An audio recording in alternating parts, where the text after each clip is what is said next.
வாழி பரகாலன் வாழி கலிகன்னி வாழி குறையலூர் வாழ்வேந்தன் வாழியரோ மாயோனை வாழ்வலியால் மந்திரங்கொள் மங்கையர்கோன் தூயோன் சுடருமானவேல். திருமங்கியாழ்வார் பெருமனே அவதரித்து விடவில்லை. கிருத்தயுகத்தில் பிறந்தார், திரேதாயுகத்தில் பிறந்தார், துவாபர யுகத்தில் அவதரித்தார், கடைசியா கலியுகத்தில் அவதரித்தார். முதலிலே கர்தம பிரஜாபதி, அடுத்தது உபரிச்சரவசு, கடைசியாக மூன்றாவது யுகத்தில் சங்கபாலன்.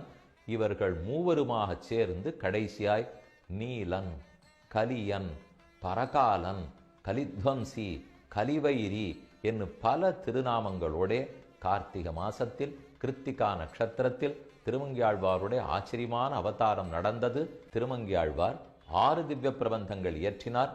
அதில் முதல் திவ்ய பிரபந்தம் பெரிய திருமொழி. அதற்கடுத்தது திருக்குறுந்தாண்டகம், திரு எழுகூற்றிருக்கை, அதற்கப்புறம் சிறிய திருமடல், அப்புறம் பெரிய திருமடல், கடைசியா திருநெடுந்தாண்டகம் 30 பாசுரங்கள். இதெல்லாம் பாடுவதற்கு அவர் அவதரித்தது தான் திருக்குறையலூர். இவ்வாழ்வாருடைய திருமேனி அழகு சேவித்து கொண்டே இருக்கலாம், சேவித்து கொண்டே இருக்கலாம். இதில் ஈடுபட்ட சுவாமி மணவாள மாமுனிகள் சில முக்தகமான பாசுரங்கள் அதை அனுசந்தித்துள்ளார்.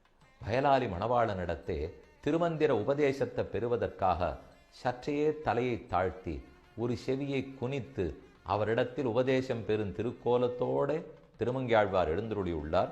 மடியொடுக்கி மனமடக்கி வாய்புதைத்து ஒன்னலார் கண்ணவிட்டகன்னிடாது கலியனானை ஆணையே காதும் சொரிமுத்தும் கையும் கதிர்வேலும் தாதுபுனை தாளினையும் தனிச்சிலம்பும் நீதுபுனை தென்னாலினாடன் திருவழகைப் போல என்னானை ஒப்பார் இல்லையே அணைத்த வேலும் தொழுத கையும் அழுந்திய திருநாமமும் ஓமென்ன வாயும் உயர்ந்த மூக்கும் குளிர்ந்த முகமும் பரந்த விழியும் பதிந்த நெற்றியும் நெறித்த புருவமும் சுருண்ட குழலும் வடித்த காதும் அசைந்த காது காப்பும் தாழ்ந்த வலச்செவியும் சரிந்த கழுத்தும் அகன்ற மார்பும் திரண்ட தோளும் நெளிந்த முதுகும் குவிந்த இடையும் அல்லிக் கயிறும் அழுந்திய சீராவும் தூக்கிய கருங்கோவையும் தொங்கலும் தனிமாலையும் தளிருமிளிருமாய் நிற்கிற நிலையும் சாற்றிய திருத்தண்டையும்